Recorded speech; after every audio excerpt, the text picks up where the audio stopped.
Yeah, I thought the hardest part about making this video was just like picking my top 10, but it turns out it was having thoughts that were slightly more evolved than a caveman when I have a camera on me. Hello. I wanted to talk a little bit about my top 10 books of 2025. This past year, I read 50 books, which is a significant improvement of about 42 over the previous year. So let's get into it. Coming in at number 10 is Perfection by Vincenzo Latronico, translated from Italian by Sophie Hughes. You may have heard of this book because it was shortlisted for the 2025 Booker Prize. This book centers around Anna and Tom, who are an expat couple living in Berlin. They are basically the pinnacle of what everyone wants, or so they would like you to believe. They're buying all the right things. They are showing up at all the cool spots. They're having the types of conversations with their friends that they are supposed to have. And they're very deeply concerned with aesthetics. Of course, over time, over the course of this novel, you see them slowly start to get kind of disillusioned about their lifestyle and grow a sense of dissatisfaction with everything that they have going on. First things first, they are described as digital creatives, and as someone who works both in the creative industry and in the digital sphere, this made me feel some type of way. What I got out of this book was the fact that it was a scathing commentary on modern life, on the vapid nature of this performance that we tend to put on for each other, and specifically around how we can rely on consumerism and materialism to replace, an actual sense of fulfillment. You don't learn a whole lot about the true nature of these characters. I mean, it is off-putting how the couple are presented essentially as a unit. You don't really get a sense of distinct identity between the two characters. I think this adds to the overall quality of superficiality that the book is really trying to emphasize. The writing style feels sort of detached, which is usually not really my thing, but I think it works really well in this particular novel. The characters themselves, they feel hollow, and that's because they are. At the end of the day, it's not really about who these people are, but it's more about what they represent. In my eyes, it feels like a lot of what they represent is essentially millennial ennui. This is a pretty short read. You can see it's quite a slim novel. I think it's actually a novella, and it's only 136 pages, so it's quite easy to get through. I found the commentary to be sharp and disturbingly accurate, and it caused me to reflect a lot about the sometimes sorry state of contemporary existence. There's a note at the end of this book that mentions a story by Georges Perec called Things, a Story of the 60s, which was published in 1965. And I was really curious about how these two compared, because this book very much was referential to just like specific things of our current day. So I was curious what kinds of differences were there between these two works. And I decided to give it a read. The structure is definitely similar, and there's sort of loosely similar plot points, but the overall vibe was actually a little bit more different than I expected. And I think the reason is because Perfection has this sheen over it due to its constant references to like the perfect aesthetic and how they constantly perform for social media. Whereas in Things, the entire atmosphere felt a lot more grim and a lot more claustrophobic. It made it a little bit of a tougher read for me. Overall, if you're someone who's ever felt a little bit of drift, if you feel a growing discontent towards the sorts of things that contemporary society tends to value that may not actually be all that important at the end of the day. If you've ever lived as an expat in a large city, I think you'll find a lot of things in this book that you can relate to, or at least you can see a lot of observations that feel very pertinent. However, this is not a feel-good book. It's not a satisfying read by any means, and that's kind of the point. It is specifically a criticism on this superficial approach to living, how shallow and empty it leaves people feeling, and I think it was extremely effective in what it was trying to do. So for this reason, it made my top 10. At number 9 is This Is How You Lose the Time War by Max Godstone and Amal El-Motar. All right, I know, I can already see some of you rolling your eyes. Maybe you saw this cover in the thumbnail and you thought, I have to hear what this person has to say just so I can tell them how wrong they are. And that's fine, but I am a Time War defender through and through. Let me just go into a couple of reasons why. So first of all, it has a lot of things that I love. It's got time travel, it's got sci-fi, it's got a little bit of a weird quality to it. It has some devastatingly romantic lines. It's got some queer love. It's lyrical and poetic and tragic. Yeah, it was basically catnip for me. In case this somehow hasn't crossed your radar in any way, shape, or form, this is a story about two agents on opposite sides of a time war who are essentially sent on missions where they have to complete tasks that sabotage the other side. It's an epistolary novel, meaning that a large portion of this book is written in the form of letters, which these two agents leave for each other after they finish whatever task they're doing. They start off regarding each other with a lot of contempt in a I'm better than you, so you should just give up while you're ahead kind of way. But slowly this turns into mutual respect and admiration and eventually into love. I think the love letters are where this book really shines. In my mind, everything else around the book just kind of builds up to that. I think this book also suffered the fate of a lot of books that get massively hyped, where they get pushed into the hands of people who they were very much not written for, very much not the target audience. This isn't a book that has mass appeal. It's structured weirdly. If you are a fan of massive exposition, if you are a fan of a lot of context setting or extensive world building that happens at the start of say a fantasy book before you get into the real meat of the story, this is not going to be the book for you. This book throws you into the deep end that is this futuristic, humanoid, android-driven society. I don't recall ever learning why this time war started. I might have, don't remember. I don't recall learning how exactly they are able to time travel. Completely forgotten the specific details around the two sides and how they differ from each other, because to me, none of this mattered. All I needed to know was that this was a brutal world where war is ever present. And you get the sense right from the beginning, right from the premise, that these two are going to face a lot of hardship as far as like actually getting together goes. Despite all that, they fall in love anyway. Now, is that a little bit unrealistic? Sure, but this is also a fantastical setting, and the book establishes that from the get-go. Even so, it doesn't make this completely unrelatable. There's tenderness and passion and yearning that comes through these letters, some of which made my heart physically ache as I was reading them. So if you haven't read this book and you're feeling maybe a little bit on the fence about it, I hope that what I've revealed here gives you a better sense of how to approach this book and the kinds of expectations you should have for it. It is categorized under like sci-fi and fantasy and romance, but it's an extremely unusual entry, I would say, compared to everything else that is typically categorized under those genres. So just kind of keep that in mind when you go into it. Number 8 is, oh, I have this in the wrong order. Here we go.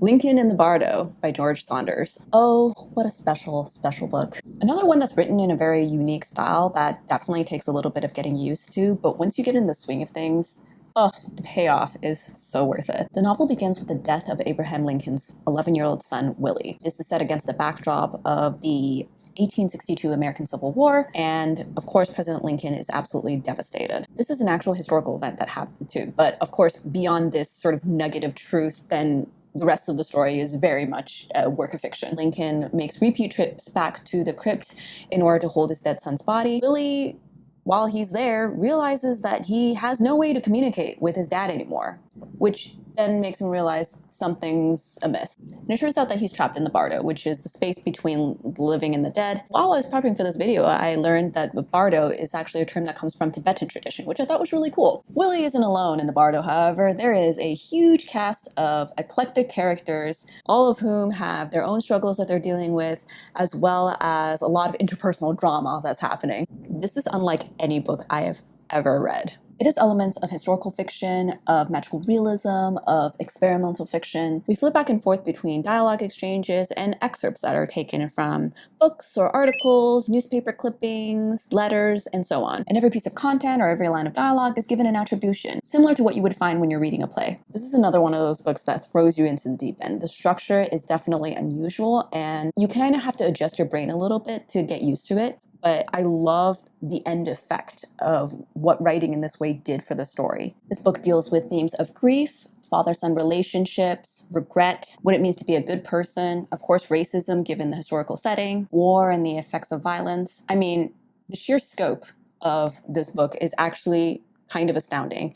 And I think in lesser hands, both the experimental structure as well as the range of themes that are explored would be an absolute mess. But George Saunders, he writes with a level of self-assuredness that really rewards the reader as they're making their way through the story. This is also the one and only reread that I did this year. So the first time I read it as a physical copy. And then because I had read in the back of the book after I finished that there was an audiobook that not only won an award, but also had over 160 voice actors. And then I looked up the cast and it was so many different famous people.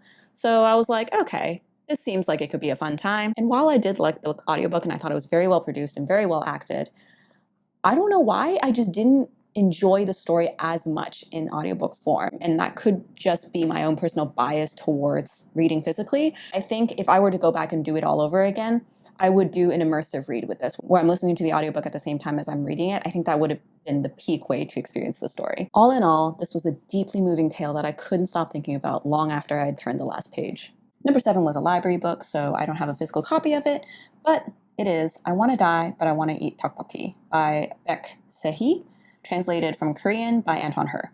Trigger warnings are in effect here with regards to the subject matter. If this is something that you are sensitive about, feel free to move on to the next one. I actually have a couple of very positive memories associated with this book. First, like I mentioned, it was a library book, and when I opened the first page, there was this lovely little post-it note that was placed in it, and I don't know, that just made me feel so like warmed from the inside. It was just like this little brief moment of human connection, seeing this lovely little sentiment from a complete stranger that they thought to leave in this book for anyone else who came across it. It was just a really nice moment. The second thing is that I actually read this entire book in one sitting in one of my favorite cafes here in Toronto. The ambiance of a cafe is so lovely for reading. I'm not the first person to say that. At some point during my time there, this older gentleman, and he just whipped out all of these calligraphy supplies and started doing a bunch of calligraphy right there. And that was just super cool to witness. I do calligraphy every so often. It's something that I enjoy doing and I'm interested in. So that in particular caught my attention. Again, like a really cool sort of like human to human moment for me. Despite its rather morbid title, it also does a great job of highlighting how we can hold these two extremes within ourselves, where we can feel like absolute garbage, but then you can still find joy in some of the smallest, simplest things. The book is a memoir of sorts, where it documents the author's conversations with her psychiatrist, specifically around her mental health struggles, but also her diagnosis of dysthymia, otherwise known as persistent depressive disorder. She also discusses other issues that are on her mind, like her relationships with the other people in her life and how she interacts with them, and how she sees herself as well. Now, I wouldn't fault you for thinking that this might be a very depressing read, but I actually found it to be an incredibly uplifting one. Seeing the author go through the process of talking things out with her psychiatrist and coming to the realization that she is happier when she gives herself grace, when she is kinder to herself, was a great way of me reminding myself of that as well. I tend to be quite self-critical and very hard on myself whenever I make any sort of mistake. And so seeing her journey, which isn't linear, by the way. Sometimes she progresses and, gets better in terms of her thought patterns. Sometimes she slides back, but that doesn't mean that the progress didn't matter. Keeping your mental health in check is a never-ending, constant battle. And that just made it feel more realistic. It isn't a story of just, hey, I talked to a therapist once and now I'm cured. That's not how that works, and that's not how life works. Ultimately, I found this to be a very life-affirming book, as well as a nuanced examination of all the silly little contradictions that we contend with as we hurtle through this journey that is life. Something that I definitely want to go back to whenever I need to pick me up. Okay, coming in at number 6, Scythe by Neal Shusterman. Or is it Scythe? I don't know. I looked this up, but like scythe, like that level of sharpness with the pronunciation just sounds a little more exciting, but I think it's just scythe. This can loosely include the entire arc of a Scythe trilogy, although I will say that I really, really enjoyed book 1 and 2, and book 3 kind of felt flat for me. But regardless, I ate this up. It was such a bingeable piece of fiction that really had me gripped with its fast pace and digestible rating. It was actually a lot more introspective and thought-provoking than I had expected when I first started the series. If you don't know anything about it, Arc of a Scythe is a young adult dystopian sci-fi series taking place in a futuristic society where humanity has essentially solved for all of the causes of death. This includes old age, crime and war, as well as any sort of medical condition. The only people who are allowed to and have the ability to permanently end life are the scythes. They are tasked to do this in order to control the population. Book 1 follows the journey of two teens, Rowan and Citra, as they are apprenticed under a scythe against their will, and of course, only one of them can actually get the job and the other one has to die. What I really enjoyed about this series was the exploration into the concept of death being a great motivator for humanity. And I mean that in the sense of it provides the motivation to accomplish great things, because we know that we only have a limited amount of time on this earth. And so this might be something like creating great works of art, or even just imbuing a sense of purpose into whatever that we're trying to accomplish in our lives. If you live in an utopia and all of your needs are taken care of by this all-seeing, all-knowing, benevolent AI who can do no wrong, any sort of problem that comes up gets resolved in the background without you really even needing to do anything.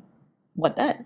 In this type of world, what ultimately gives people the drive to do anything? It's an interesting thing to think about, and I don't think the book is trying to push you towards any sort of specific point of view, but more just inviting you to kind of contemplate this topic and see how some of the people in this world respond to this type of reality. The novel flips back and forth between typical narration as well as journal entries made by the scythes, which they are required to write and also make available to the public. Not only did I find it very interesting to read the different attitudes and perspectives that different sides had towards this grave responsibility that they have, but the choice to mandate that these journal entries are available to the public creates an interesting dynamic where you're constantly left wondering how much of what they're saying is true and what are they choosing to admit. This is a bit funny to say, given that I don't think I would accept this in any other top 10 book, but the two main protagonists, Rowan and Citra, I find to be probably some of the weakest characters in the book. To me, they simply act as a vehicle to move the plot along, and I'm actually fine with that. The rest of the characters in the series, from the scythe that they're apprenticed under,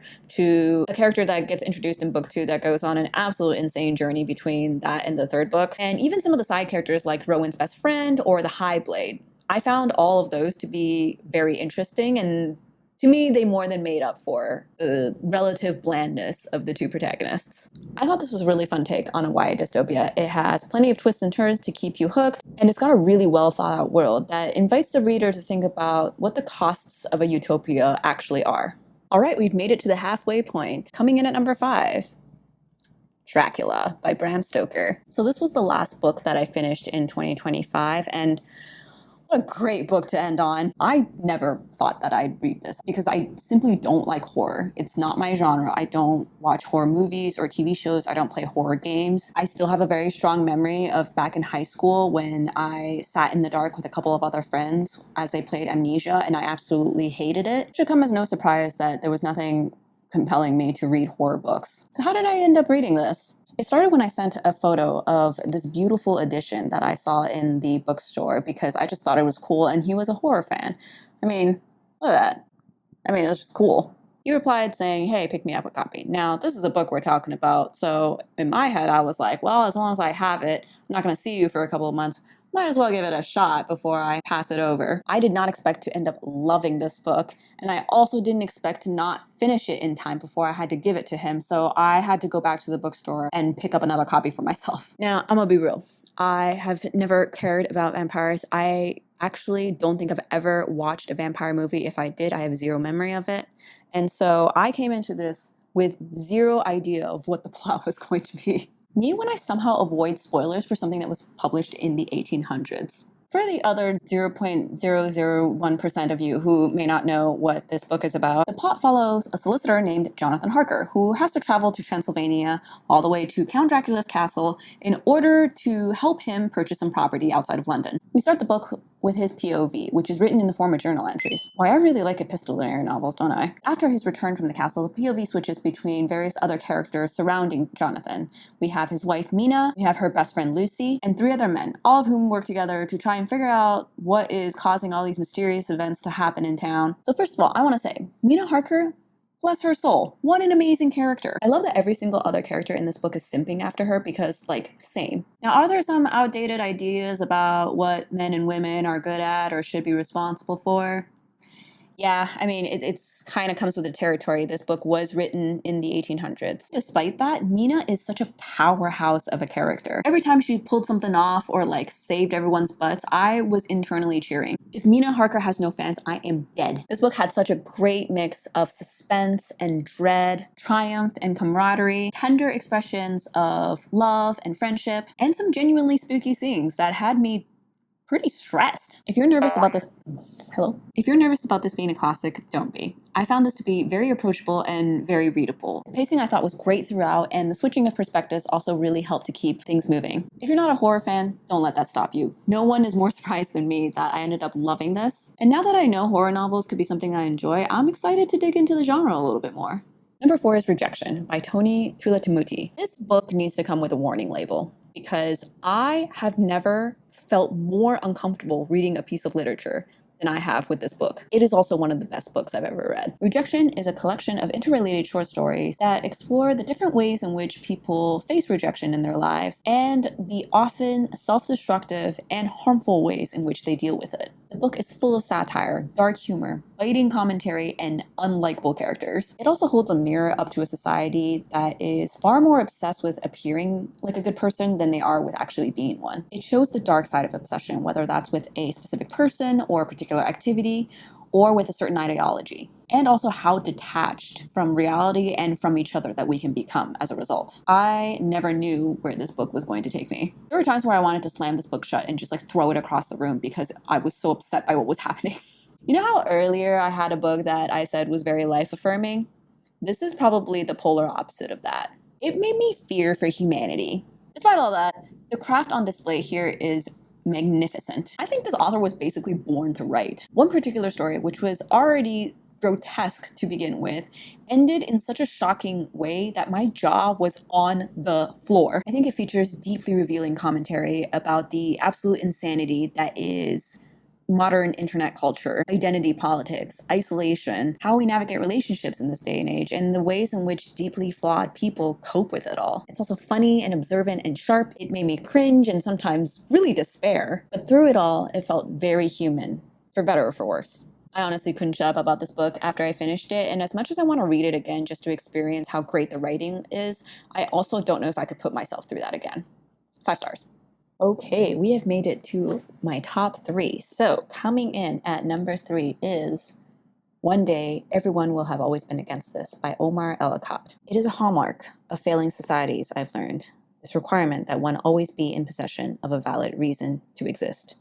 This is a sobering book, but gosh, is it a truly valuable one for our time. Now, I'm of the belief that you should read whatever you want, but if I had to give a mandatory reading, this would probably be it. This book documents both the personal and the global loss of faith in the West in terms of their ability to actually uphold the values that they claim to promote. Things like freedom and equality and opportunity, essentially encouraging a better world for everyone. Over and over and over again, Akkad shines a light on the hypocrisy of the West, the large gap between what is said versus what is actually done, and the damaging effects of having so much of the world be significantly affected or, in essence, run by only a few select countries belonging to the West. He weaves in stories about his own experience as an immigrant, the historic news stories and movements that he's covered as a working journalist, as well as the growing discontent that he's witnessing amongst large swaths of people, especially the ones that stand to lose the most under this sort of empire. This is raw and vulnerable and scathing and exceptionally written. Akkad lays bare a lot of the thoughts that I think have been simmering in a lot of people's minds, where we're watching one global atrocity happen after another, and we are wondering to ourselves, just how do these people sleep at night? I wish I could write like this. I think his ability to convey ideas and to humanize the issues that he's talking about and to write in such an emotionally stirring way is genuinely so impressive. His writing style is nothing short of magnetic. I literally had to force myself to slow down because this wasn't the type of book that I wanted to rush through, but the way that he writes is extremely engaging. It made me want to just keep reading. This book also recently won the 2025 National Book Award for Nonfiction, and I can totally see why. It is a must-read for our time, and I'm so glad this exists. All right, the remaining 2 are library books, so I won't have a copy, but trust me, I do want to buy them. I'm just on a book buying ban because I've run out of shelf space, and I just bought a new bookshelf this year, so we need to have some sort of self-control here. Number 2 is If an Egyptian Cannot Speak English by Noor Naga. I read this book towards the beginning of 2025, and I've not been free of it since. This book centers around a deeply troubled romance between an American woman with Egyptian roots who is returning to a country that she has never been to, and a poor Egyptian man who is suffering from substance abuse, who nonetheless knows the city far better than she ever will. We alternate rapidly between the perspectives of these two characters, and this has that same effect for Lincoln and the Bardo, where sometimes you have a certain conversation or a certain circumstance where one character is interpreting it one way, and then immediately on the next page you'll find that the other character has interpreted it in a completely different way. We see repeated clashes between these two characters because of the difference that they have in terms of privilege, whether that's due to gender or wealth, and we also feel the scars of a failed revolution everywhere we go. Every time Naga switches perspectives, before we get into it, she also presents what I've come to learn is a koan, which is defined as a paradoxical anecdote or riddle that has no solution. It was originally used in Zen Buddhism to challenge one's mind through the process of meditating on this koan. While the koans that she's written in this book aren't quite as paradoxical, they definitely do invite contemplative thought, and I actually really enjoyed what they added to the story. The story centers around identity politics, the search for belonging, what it's like to feel othered in more ways than one, and power struggles, whether that's personal or political. The characters are complex and nuanced. They're constantly vacillating between things that make them a pretty good person and things that make them quite terrible people. This doomed love story between these two characters is equal parts believable and unsettling, and also explosive. As someone who doesn't know a lot about Egyptian culture, at least in the modern day, it was really interesting for me to read about these sort of specific intimate details, things like what it's like to navigate the streets of Cairo, or the stark cultural differences that this woman is experiencing now that she is living in Cairo. This book definitely leans into the experimental, especially with how she decides to end the book, and for me it became a very memorable read that impressively held its own throughout the entire 10 months that followed. Okay, we've made it. We've made it to my number 1 pick. If I had a nickel for every time that I fell in love with a book in the year 2025 that featured a doomed love story between two people set in Cairo, I'd have 2 nickels, which is not a lot, but it's weird that it happened twice, right? My number 1 book of the year is What I Know About You by Eric Shakur, translated from French by Pablo Strauss. God, I still think about the way that this book absolutely devastated me. I was emotionally wrecked, my heart in tatters, on the floor. Eric Shakur, how dare you? And with a debut novel. My biggest fear right now is that Eric Shakur just chooses never to write again, because I don't know what I will do with myself if this is the only piece of art that he ever creates. So what's it about? This book is about an Egyptian man named Tariq.